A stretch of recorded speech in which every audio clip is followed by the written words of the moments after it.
Alright, what's up guys? I am once again back with another video. This time I'm going to be speaking to you about update 2.9.0, the update that was just released this week. I've seen a lot of negative feedback on it, as I've seen a lot of negative feedback in the forums on Reddit, YouTube, Facebook, and etc. for the past few updates now. So I just wanted to give you guys a little insight as to how I feel about it, and just let you guys know overall what I think about each aspect of it. And you guys can let me know how you feel about it, and yeah, we'll take it from there. We'll see what we get in the next update, and hopefully all the negative things will be fixed, or we will get more positive things that far outweigh it. Now, I'm going to speak about all of the main things that were introduced in this update. I will also go over a few of the smaller things, and just let you guys know what I think. So first and foremost, there is the 7 new characters. Now, 7 characters for an update is quite a bit. Personally, myself, I like when we get a lot of characters. It gives us more variety. In my opinion, it makes it more fun. We have more different types of characters that we can play. We don't always got to use the same people. It's other people to work towards. Now, we did get Dormammu, who is pretty hard to rank up, but I will speak a little more on that later on. Now, Dormammu has been a long time coming. The Doctor Strange update was quite some time ago, as was the Doctor Strange movie release. But nevertheless, it has been a long time coming, like I said. But he's definitely a highly requested character and someone we all wanted to see. Like I said, I will speak a little more about him in the video later on. As for the other 6 characters, you guys probably know that I already tier 2 Moon Girl. You probably saw my video earlier this week on the same day as Patch. Overall, in my opinion, she's a very solid character. She does lack in the damage department a little bit, but nevertheless, the 6 characters that we received in this update seem quite solid. Now, I'm not going to speak extensively on these characters. I do not want to be here forever. I do not want to make a super long video. I want to keep this short and sweet and just let you guys know what I think. Now, as for the new characters, there was 2 new features that I noticed that were introduced. My bad. First and foremost being an increase to all buffs. I don't remember who it was, but I saw it on someone's tier 2 passive. It increased all buffs by 20%. I'm pretty sure it was Inferno. I may be wrong there, but yeah, so don't quote me on that. Now, that is one new feature that I saw implemented in this update. I don't think it's something we've had before. It is definitely something very interesting. Something I'd like to do a little more testing on. Testing with such things as, using Daisy Johnson's buff, switching over to him, and then seeing if it actually increases. But I will definitely be testing that out in the near future when I rank up said character, and I will let you guys know what I find out.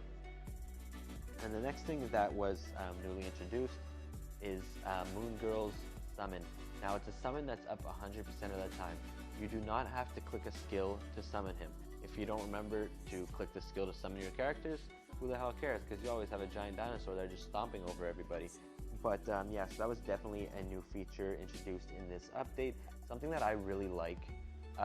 It's like having a sidekick the whole time. Now, Devil Dinosaur does not do a whole ton of damage, but he definitely holds his ground and does quite a bit, and helps you out there just on the side. After all, he is just a sidekick. He isn't the main character, so he should not be doing the majority of the damage. Now, the next thing I'm going to speak about is the 3 new uniforms. Now, Kamala Khan got a new uniform. She also got a new tier 2 bonus, being the only old character to get a tier 2 bonus in this update. One thing I do want to mention about her new uniform is it changes her from combat to speed. Now, the thing is, her uniform bonus here, like I'll show you, increases her HP by 20%. Now, without a uniform, she was combat. With the uniform, she's speed.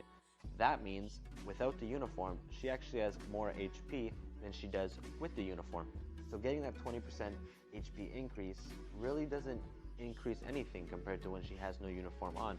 Of course, she does get the all attack and defense bonus, as well as the increase to all speed and the skill changes.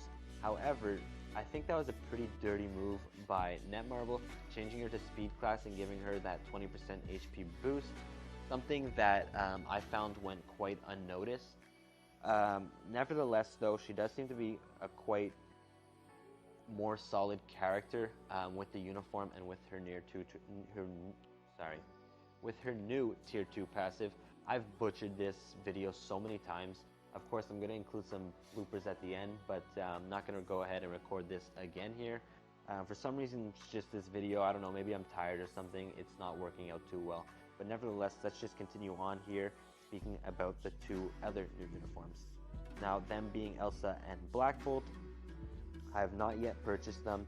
I will probably purchase both of them. Elsa I will purchase before. I have not seen a whole lot of talk about Black Bolt. Now, it does change one of his skills, and it also does give him a pretty good uniform bonus there, which gives him a damage increase only to his skills, which is really all you want a damage increase on. On your basic attacks, you don't really care about a damage increase. It won't be that noticeable, but on your skills, it will be a lot more noticeable. Now on to the next thing here. This is a very big thing in this update, something that's got a lot of negative feelings as well, the special missions.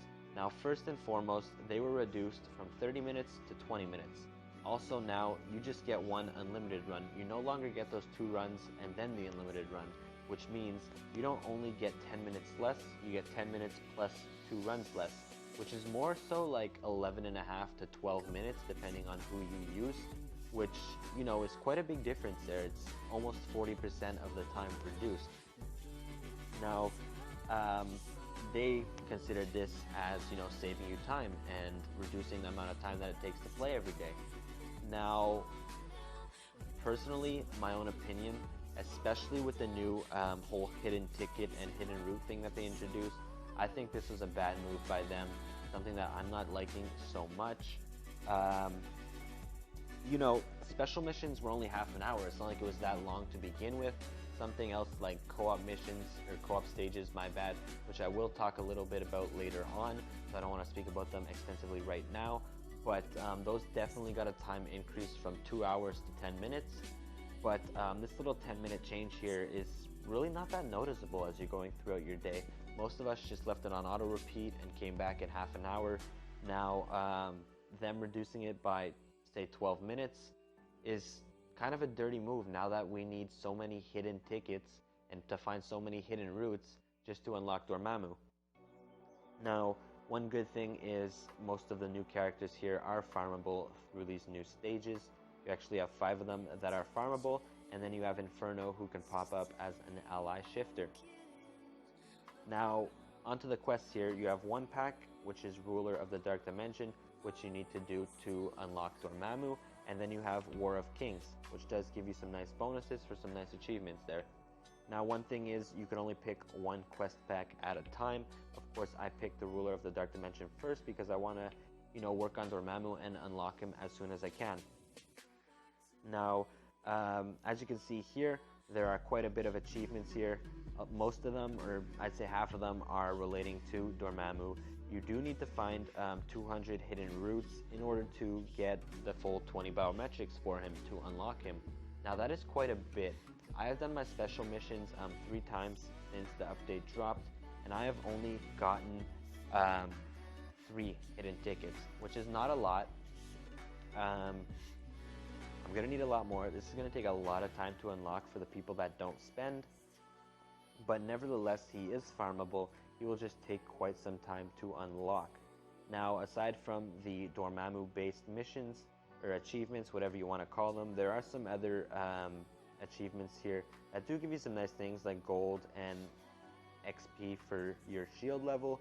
And then on to the next pack here, we do have a group of other achievements where you can get things like gold, dimension debris, energy, Norn stones, 50 biometrics for the majority of the new characters there, totaling for 250 biometrics, and then you get some clear tickets and some hidden tickets. Now these, in my opinion, it's not something I'm really going to notice. It's something that, you know, I'll unlock here and there, and when I unlock them, you know, it'll be a nice little bonus, nice little gift. But I'm not going to pay full attention to them. Like I said, I'm doing the Dormammu missions first because I do want to lock them as soon as I can. As for the other missions, I will of course start them after I'm done with the Ruler of the Dark Dimension quests. But like I said, there will just be little achievements that I come by that I say, hey, I got a nice bonus today, that was cool, you know. not something I'm really going to pay much attention to. Nevertheless, let's move on to the next feature here, which is going to be co-op mode. Now, I've seen a ton of negative feedback on this. Me personally, I like it. I like it a lot. Now, I don't gotta leave my phone in the corner of my house on auto repeat and come back 3 hours later to find out that my phone disconnected after, my second run and I only got 20,000 gold and 6 dimension debris. I can just put it on auto repeat for 2 minutes and then come back, collect my rewards, put on auto repeat for another 2 minutes. Or I can just sit there and play them manually for 10 minutes and claim all my rewards 5 times and be done for the day. Now, that is a huge jump. You save over an hour and a half every single day. That's a big time saver. This is one of, the modes that I hated doing every day, but now it's something very small, something very easy to do, just 10 minutes of your time, nothing. Now, we do have our gold reduced a little bit. Me personally, it's not something that I'm really gonna notice much. Of course, it will, impact my gold income quite a bit, but 500,000 gold difference a day is not a whole ton. I've played other RPG games where you had to grind your ass off for hours and for days just to get enough gold to upgrade, one armor for a character or whatever. But in this game, we really do get a lot of gold. Even if you only do get 1.5 million from co-op every day, you still can get over 3 million every day. My apologies. Which is quite a bit of gold. You can upgrade pretty much a character to level 6 skills, all from level 1. You could reroll for an ISO set. You could rank up gears from 0 or 1 to 20. You can do a lot with 3 million gold. And 3 million gold a day is still not that little. Of course, you can get lucky and get more than that from things such as World Boss Invasion chests, which you can get quite a bit of gold from, or you can get the bonus where it is times 5, I believe. I'm not 100% sure on that, but occasionally you can get a bonus where the reward is times 5 in a slot, which is really nice when you get it, but of course it's RNG based and is not going to happen every day or even every week. Now, something else that I've seen a lot of talk about is that it takes clear tickets. Now, me personally, whenever I did co-op, I just left my phone there sit for 3 hours. I came back. If it didn't disconnect, then great for me. I got all my gold, my dimension debris, and other things that I received that were mostly garbage that I shot out every day, like 1 and 2 star ISOs. But nevertheless, when you do leave your phone, or when you would leave your phone on auto repeat and come back, if you have a bunch of characters, if you have over 100 characters unlocked and past 4 stars, then it does take over 100 clear tickets, or it did take over 100 clear tickets. My apologies once again. Now, you gotta pay to get your rewards after you collect them the first time. So you gotta pay 4 times. You gotta pay 14 clear tickets each time, which in my opinion is really not that much. It takes under 60 clear tickets to claim all your rewards every day, which is 40 less than what it used to take when you would leave your phone on auto repeat and come back, or if you played through them all, but that is just horrible and I would never do that in my life. So this is definitely a change that I'm taking very positively. It's something that I really like about this new update, despite it getting so much negative feedback. Now, on to my next topic here. It is going to be the Alliance store. First and foremost, we do get Alliance emblems, as you can see in the top left of my Alliance info here. One thing is, it does take crystals to change it after the first time. Not really a big deal in my opinion. It's not something you're going to be changing every day. There isn't thousands of them. There is only a little over a dozen that you can choose from, maybe 2 dozen. So it's definitely not really a big deal in my opinion. The next thing is the Alliance store. Now, you donate gold in order to level up your Alliance store. So it's kind of like a team-based thing. You could donate a maximum of 1 million gold a day, which is quite a bit, but so far I've been donating 1 million gold a day. When you donate gold, you get Alliance tokens, which can be used in the Alliance store, and then of course your Alliance gets Alliance XP for your Alliance store. Now, in the Alliance store, There's some pretty nice things here. You do gotta level it up in order to unlock all of the things that you can buy with Alliance tokens. But as you can see, some of the later rewards, it's just Black Antimatter, Chaotic Norn Stones, 50 Biometric Selectors, Custom Gear Chests, Comic Card Chests, 20 Biometric Selectors, even the XP Boosters. You know, those are all nice things to have. For those of us that need clear tickets, I know I don't, but for those of you that do need clear tickets and energy, of course, you can grab some in the Alliance token shop as well. Now, I'm not quite sure what these later things are going to cost. You do only get 100 Alliance tokens per million gold donated. So, say the 50 Biometric Selector cost, I don't know, 1,000 Alliance tokens. That's going to be like 10 million gold for 50 biometrics, which in my opinion is not really the best trade you can make.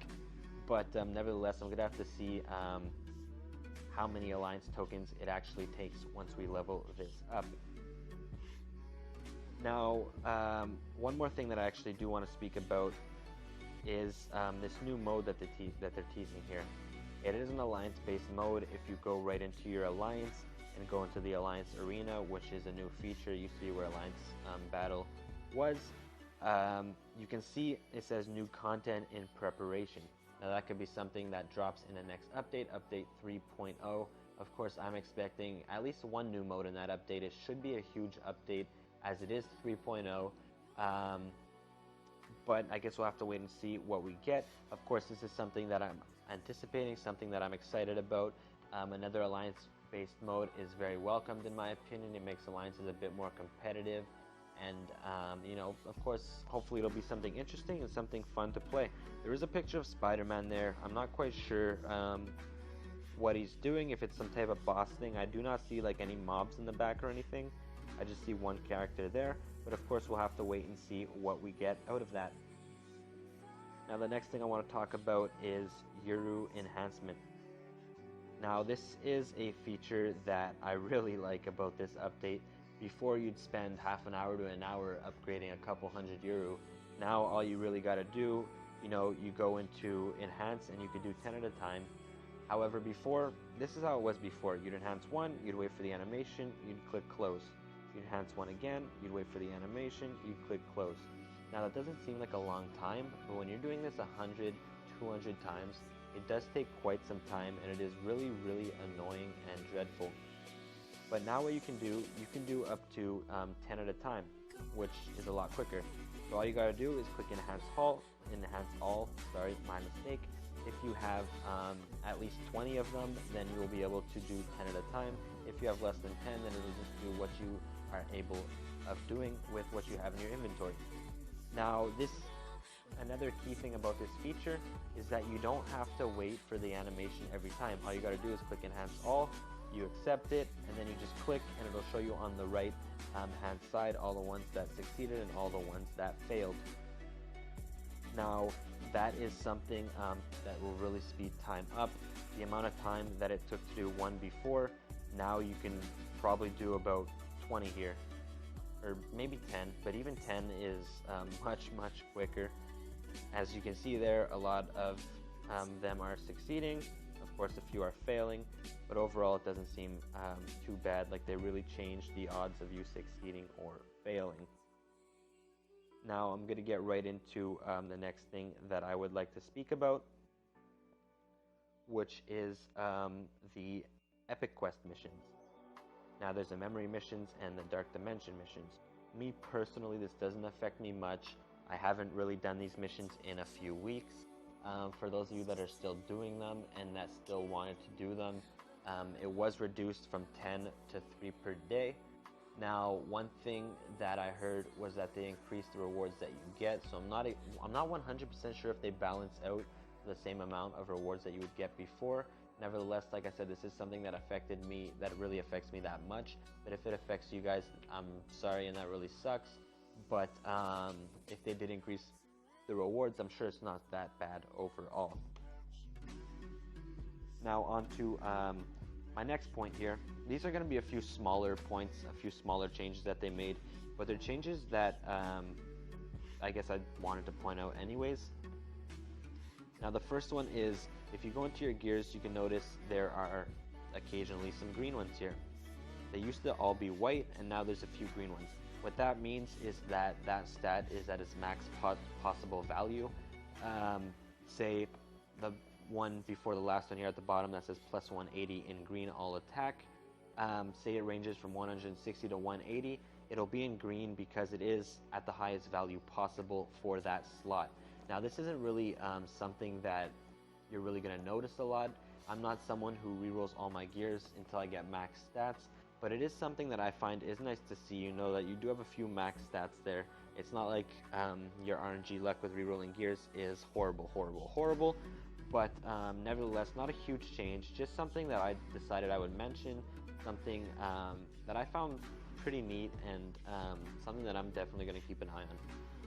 Now the next thing I want to mention here, something that probably doesn't affect most of you, but it did affect me.